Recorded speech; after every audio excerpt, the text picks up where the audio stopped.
and welcome to another edition of Payment Talks. I'm Nick Telford-Reed. I'm an executive advisor here at Endava, working with our payments vertical and payments horizontal teams. And I'm really delighted to be able to welcome today Matt Henderson from Stripe. Matt is the business lead for Europe, the Middle East, and Africa.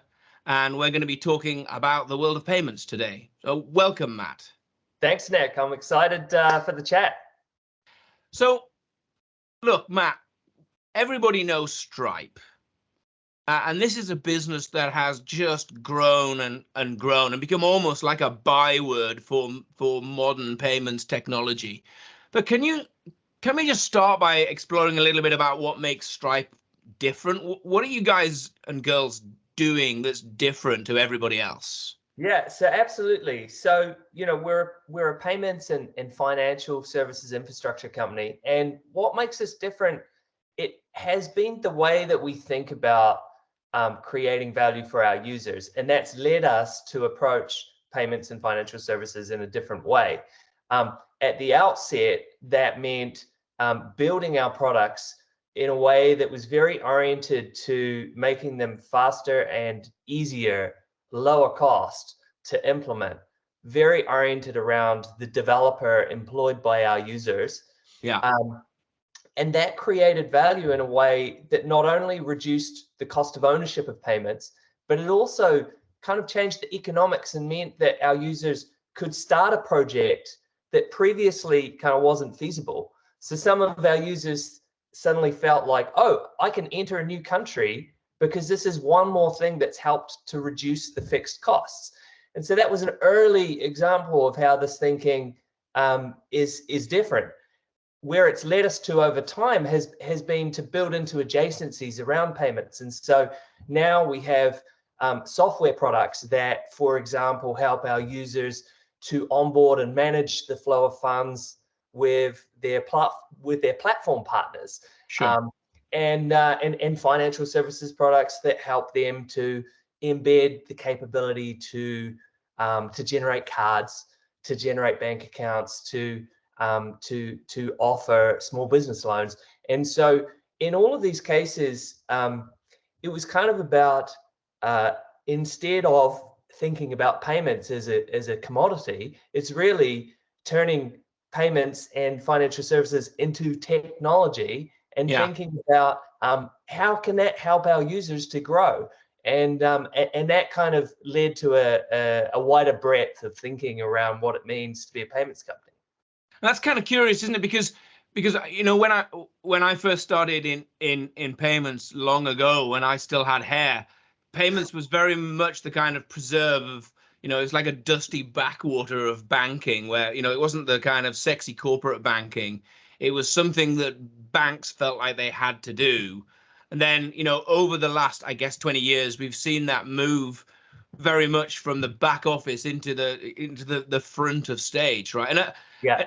You talked about making this easy for developers. I guess at the forefront of this is this idea that you're an API first organization, right? You start by thinking, how are people going to interact with, how are our customers going to interact with this? How are the engineers going to build with this? So the starting point of Stripe had that mode of thinking about the developer as the user. But now it's about multiple staff members at the company. And Sure. so, Stripe, you may have heard about payment links, a no-code way to use Stripe. We have a lot of hosted services that like checkout and payments elements that mean that there's kind of, it's less about the development, but still about the same mentality that enables this kind of empowering of different roles and departments within an organization to be able to do more with less. And that means that, often it means that they can focus on growing their revenue instead of sort of having to have lots of people tied up and getting basic things done. Yeah, I mean, I guess it's true. It's both true agility in the sense that, I mean, you mentioned this idea that you're kind of reducing the barriers to try something, because you can, it's the barriers to accessing those services, whether it's because it's easier for the engineers to integrate or because you've actually got these no-code solutions. Yeah, yeah, But also because it's a kind of recognition that I think sometimes payments organizations forget that, for payments businesses, payments is everything.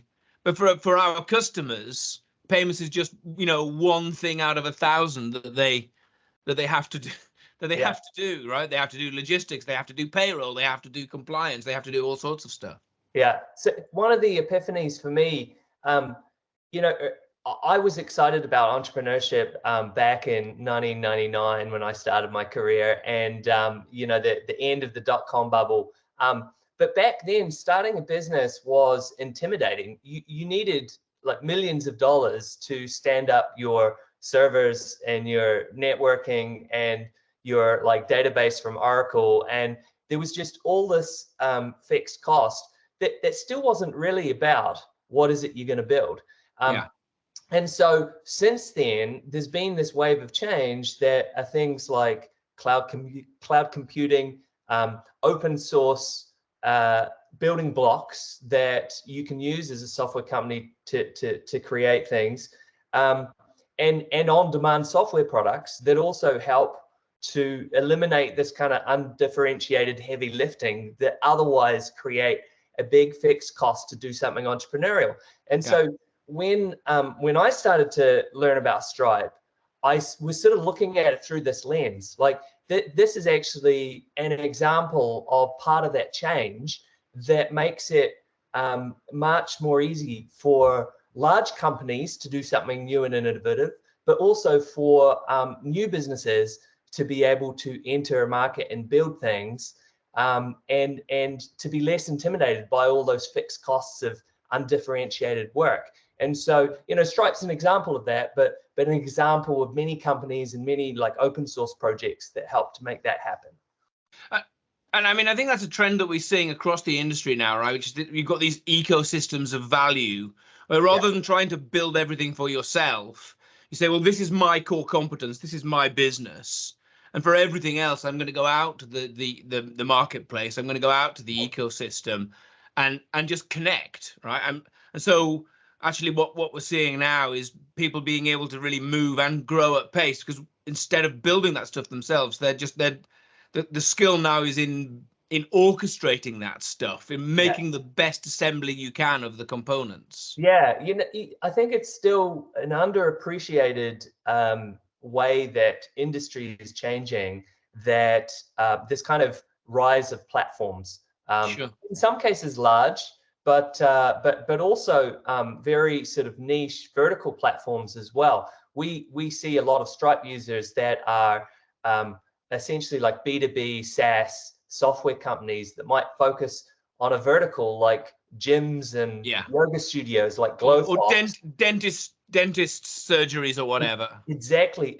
And then they build up this ecosystem around that niche, and there's something very powerful about it, and it's not just it's not a passing fad. It's that such ecosystems weren't plausible when we didn't have the same kind of technology that could be brought to bear to enable them efficiently. And one of the things that gets us excited is the way that that Stripe is able to provide this kind of horizontal role, and many ecosystems are flourishing on top of it, which I think is just great for the economy and great for enabling businesses small and large.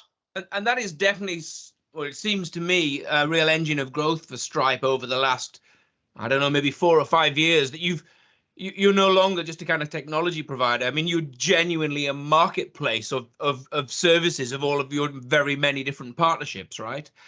Is that informed by your kind of internal culture? I mean, is there something different about the way Stripe thinks about the marketplace and the partnerships, would you say? Yeah, so it's partly mindset, and then that mindset means that you kind of learn from your users in the right way that leads you into good opportunities. And so, I mentioned about the way that Stripe was sort of thinking more broadly about how to help its users grow and how to remove fixed costs for their users.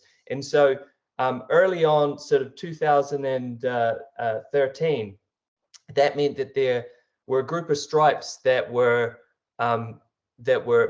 sitting with an early Stripe user, a very small ride-sharing startup called Lyft, and what they observed was actually that there's really tons of workflows related to managing a platform that there's no products in this category right now, and there needs to be. And actually, there's many other Stripe users who would benefit from such a product, and it relates to moving money. And so actually it then felt like a natural extension for Stripe to build into. Now, that was serendipitous in that the platform economy kind of wave, it then grew from there, and many Stripe users have grown tremendously along with that change. But it's also one that you kind of can bring your own luck sometimes, and so Sure. that focus on kind of trying to hear from and watch our users and what we think will help them succeed has led us to build products that actually serve this platform economy really well. And in the middle, in that there, Matt, are people who work in Stripe called Stripes? Is that what you call yourselves? Yeah, after a while, they kind of after a while, it doesn't seem funny. But That's really cool. I've genuinely not heard that before. I yeah, like that. I really like that. And look, I mean, you were in like one of the original online marketplaces, right? Because you were at Amazon in the early days. yeah. So I mean, tell me about that journey. Tell me about what's changed and what stayed the same. What are the fundamentals that are as true from back at the beginning of Amazon to where Yeah. the world is today? Well, one of the things that was very exciting about Amazon. So I joined in 2004. Amazon in 2004 was kind of the same size as Stripe in 2019, and so this way of creating value and thinking about technology and the kind of scale of the industries that can be served. There are some parallels there that were motivating to me. But with Amazon, what we saw in retail was that there's lots of things that can just improve over time with technology, and so Amazon can optimize their inventory ordering Yeah. better and better and better and better with technology. They can work out how to position inventory to serve customers with fast shipping incrementally better and better and better. They can recommend things to you, and they can do price optimization. All these dimensions that help a retailer, they can benefit from a kind of a Moore's law as long as they're working hard at improving. And so that means that there's just this very long runway with which they can keep serving their customers better. And so that's a way that retail has changed, and it meant that it was very important for retailers to start thinking how they can be technology companies in order to benefit from that kind of that wave of change. Excuse me. And so what I see now is certainly that is underway in payments. People sometimes think of card acquiring as a commodity business. I think that it's become less of a commodity business over time, and actually technology has become more and more important and shown how differentiated it can be. And so now payments has become a technology business, and we're seeing the same thing happen in financial services as well, where Yeah. once it was the domain of tons of people doing manual work and creating this high fixed cost of serving any particular group of customers. Now that's becoming more automated, targeting more granular groups of people, and there's just tons of innovation happening as a result. I mean, you already mentioned one sector where that's definitely true. So, I mean, you mentioned Lyft, and Lyft and Uber. the kind of the forefront of this wave of innovation that's happening in what is now becoming known as mobility as a service. So whether it's buses, or it's trains, or it's aircraft, or it's it's the car you buy, we're kind of moving away from a world where you own these very high fixed costs of owning a car, Mm-hmm. and moving instead towards being able to take a car when you need a car. But what's interesting to me is that that's powered by these same fundamentals of ecosystems that allow easy connectivity and orchestration and incremental improvement of those things. Yeah, yeah, and we've got Stripe users in mobility from the traditional, like Maersk, Sure. sort of these Shipping grand line. names of logistics, down to new projects from traditional companies. Daimler-Benz and BMW have a like a ride sharing project in Germany that they're using Stripe for payments, and then we also see that. There's still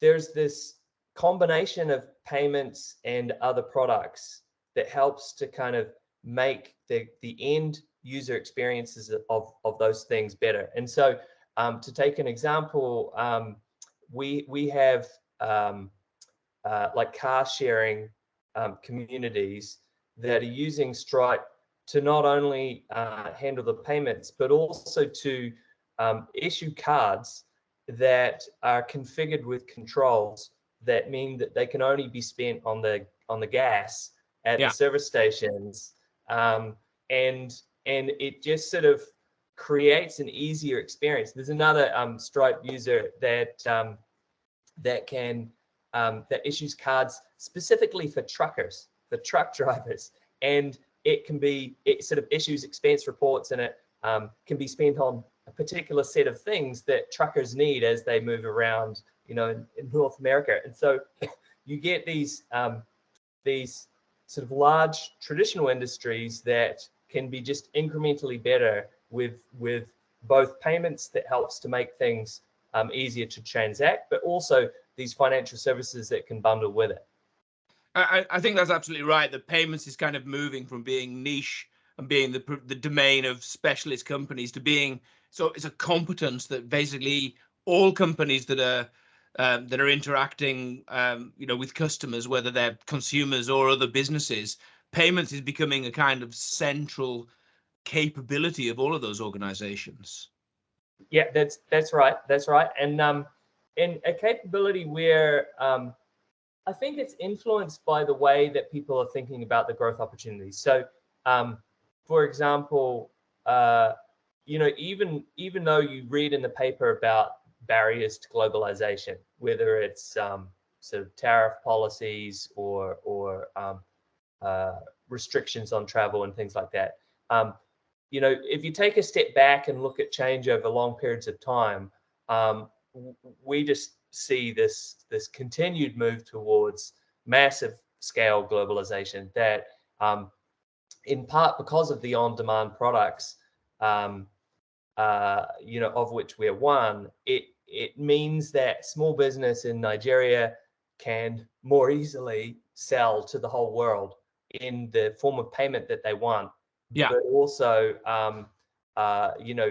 using the platforms that enable them to reach end customers around the world in a trusted way. And so all of these things help to come together to mean that the set of tools that they want is actually quite a different set of tools than what they would have wanted 10, 20 years 10 years ago, ago. when, Exactly. when they thought of their market as like the neighborhood in Lagos or something like Yeah. that. And you took, I mean, and you touch on something there as well, which is the payments is definitely moving away from, or the interest is moving away from just the consumer payment or the initial payment for the service, and more and more and more, it's about how value flows throughout the whole ecosystem, right? So how Yeah. you're paying suppliers, how they're paying their suppliers, and yeah, I mean, so the opportunity for innovation in payments just continues to grow as people begin to realize that it's about trying to manage these end-to-end chains. Matt, it's been a fantastic conversation, and I wish we could keep going. And hopefully, one day we'll be able to continue this conversation in person. But we're right up against our time, so it just remains for me to thank you very much for joining me, and for folk who've been listening and watching. Thank you very much as well, and we hope to see you very soon. Thank you, Matt. Thanks, everyone. Thanks, Nick. Thanks, everyone.